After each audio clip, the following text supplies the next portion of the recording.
What's up, YouTube? I'm gonna make this video and show y'all the new few additions that I got to the tank, and also I got a new piece of equipment that I want to go over and share with y'all. So as you see right there, hey, quit messing with him, is a one new addition, the Bicolor Angelfish. Very, very pretty. And then let's see if I can find them. Can't really. He's up under there. Right there, a scarlet skunk cleaner or cleaner shrimp. Also picked him up. About both these guys, the angelfish and the shrimp, have been in here for a week now. This is an early birthday gift for my wife. Thank you to her for that. Birthday's tomorrow, and we went last weekend and picked them up. Went to get was definitely going to pick up one of these guys, but also went to get a flame angel.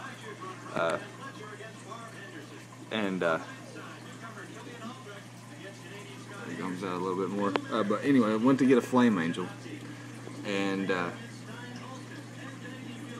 wound up, they had one left, but he was they wanted $65.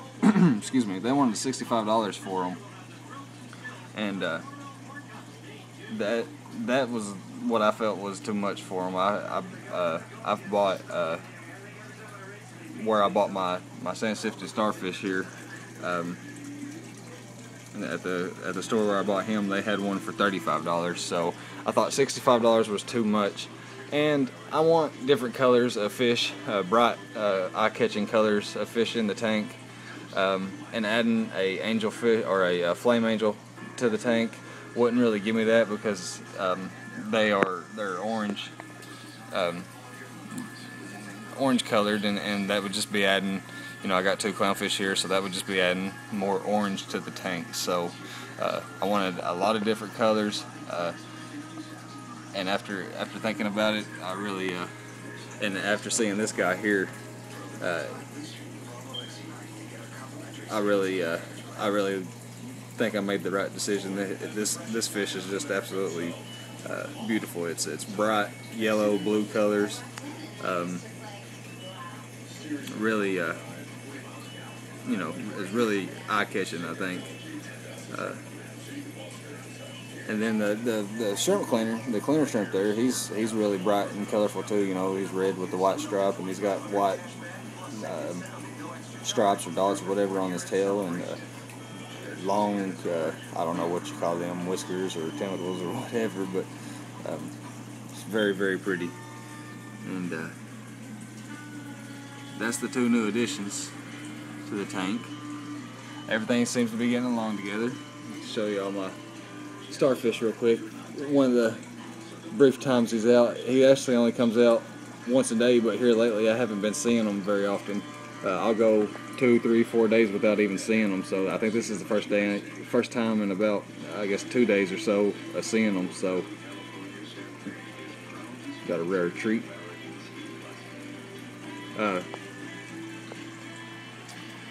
But that's the fish, the new fish in the tank. Also, the new piece of equipment that I was referring to.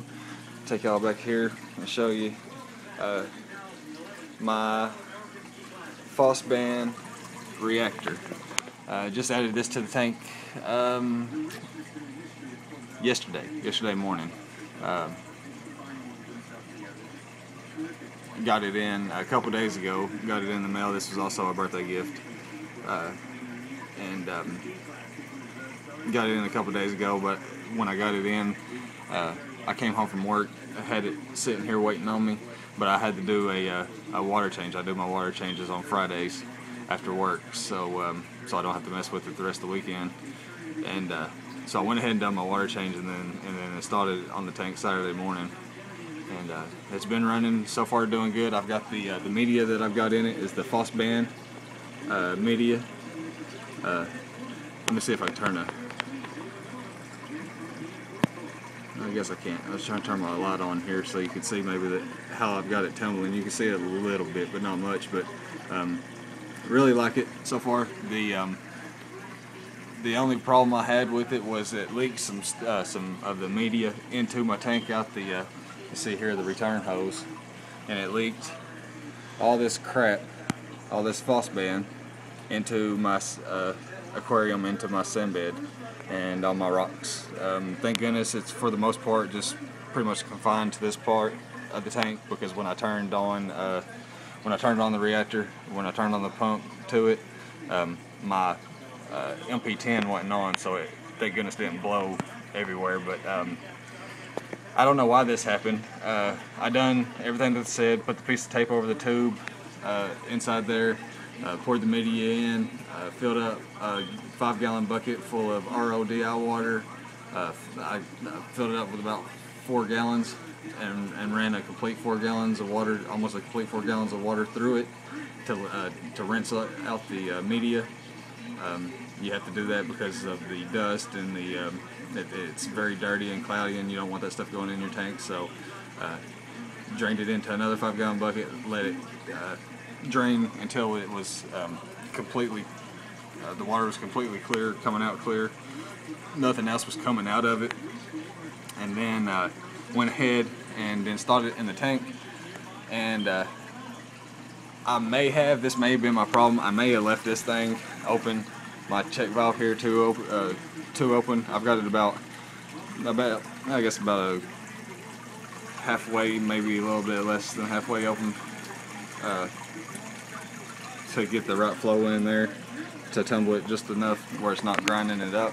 And I think I may have left it open when I turned it on, so it shot up all the media into the top of here and then out of my return line here into the aquarium. So kind of sucks because it's going to take forever to get up. It is quite a bit of it. The and the Sandstar seems to mixed, because I'm seeing a little bit less of it today than there was yesterday. I guess he's the reason for it, mixing it up in the sand. So I do have some water mixing that I started mixing immediately. After that, I'm going to do another little 5-gallon water change just to try to get it as much of it out of there. I don't normally siphon my sand.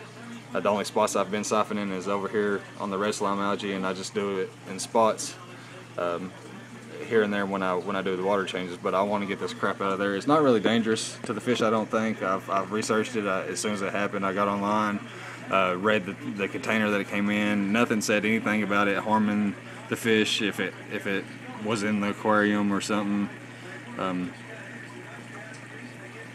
You know, oh well. As long as it don't hurt them, it's all right. I'll get it out of there eventually, hopefully, the majority of it. But that was the only problem I had, and I think, I don't know, maybe I left that open too much, and it shot all that up. So I figured my pad there and the other little thing that siphons the water through as it comes up would actually catch it, but I guess it didn't, all of it. So, but don't really understand why that happened. But that's the only problem I had. So, but as far as the reactor though, I love it. And the Phosban media seems to be like a good choice. Everybody seems to like it. I was thinking of either it or Rolofos, the Rolofos kind brand or whatever. I heard a lot of good things about it too, but ultimately I just went with this just to start it out with. I don't test for phosphates, but having red slime algae, it could be, I've been contributing to my high nitrates, which is I think is right, but also it could be from high phosphates. It could be multiple things causing that. So so attack it from, you know, all ends, and eliminate every single bit of nutrients and everything that I can inside the tank where that stuff can quit feeding on it, and then ultimately just die off. And it has started. My nitrates have dropped in between 20. They had dropped in between 20 or 15 and 20, in between there somewhere. And then I done another large water change, like I said, right before I put this on. It knocked it down about 5 or 10 more ppms, and then installed this on the tank, and it's actually dropped it to very, very close to 10, which I'm extremely happy with.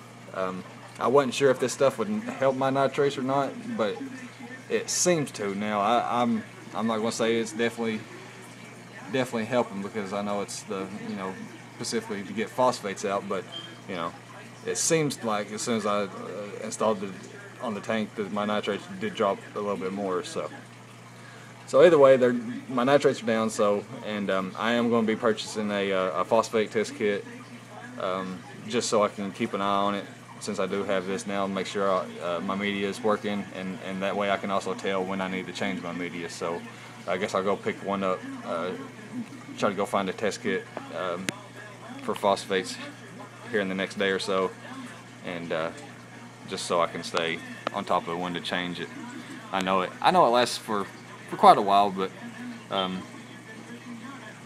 they said a good way to know when to change it is when you start seeing a little bit of a phosphate spike in your aquarium. So when they start to rise just a little bit, to go ahead and change it out. So go purchase one of them, and hopefully, like I said, that'll tackle the red slime algae. Like I said, it is dying off and retreating a lot more, so I am happy about that.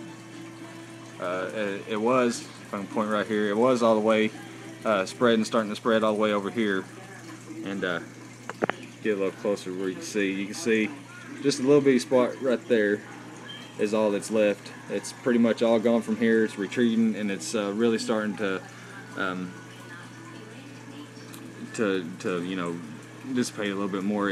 It's normally really, really thick by now. After the lights come on for a couple of hours, it thickens up and fills in a lot, and it seems to, the past couple of days, not be doing that as much. It seems to, and every day it seems to be doing, it seems to be a little bit less and less. And I had it over here that it started going over to towards the back of the aquarium on the side here, and it has started to go away from there. So overall, I'm very happy with everything. I love the phosphate reactor. Definitely going to think about getting a sump. I didn't want to get a sump just because of where I lived. I am in a second-story apartment right now, and plan on moving within the next year. So was really trying to hold off on doing a sump. I was eventually going to do one, but was really trying to just hold off on it for right now. But with all this crap, I've got tons of crap in the tank now. I've got now the phosphate reactor. I've got my Emperor 400 filter, which takes up the majority of the space, and then I've got my protein skimmer there. And then you go into the tank, and everything's real pretty. Stuff is starting to come alive. Stuff's starting to pop out. Colors are starting to come in, and excuse me, I'm having trouble here. But everything's starting to come in, feel in real nice, and you squat down and look, and then you see all this, the bubble box for the protein skimmer, the motor for it, the filter strainer there. Now I've got the pump for the phosphate reactor. My heater's back there. I've got my hose going out, my return line going back in. A lot of crap on my tank now. So I do have another tank that I planned on using for a sump. It's either a 15 or 20 gallon. I was told it was a 20 when I got it from my brother-in-law, but I think it's just a 15. But either way, I've done measuring, and everything would fit inside of it. So really thinking about that, just to get all that crap out of the back of my tank. I can put my heater, my phosphate reactor, my protein skimmer. That skimmer can go into a sump. So, and then I can also get rid of my bulky Emperor 400 filter, which I like, but like I said, it's just really big and bulky and takes up a lot of space. So, one other thing, and then I'll wrap it up. I wanted to let y'all see. Let me get something that I can point to it here inside the aquarium. I want to show y'all on top of my rocks what I'm starting to get. go around here.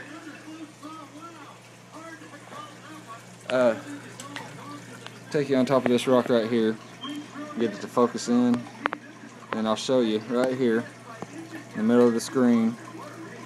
And point to it, put my thing on it right there. You see that purple dot right there? That is some coralline algae.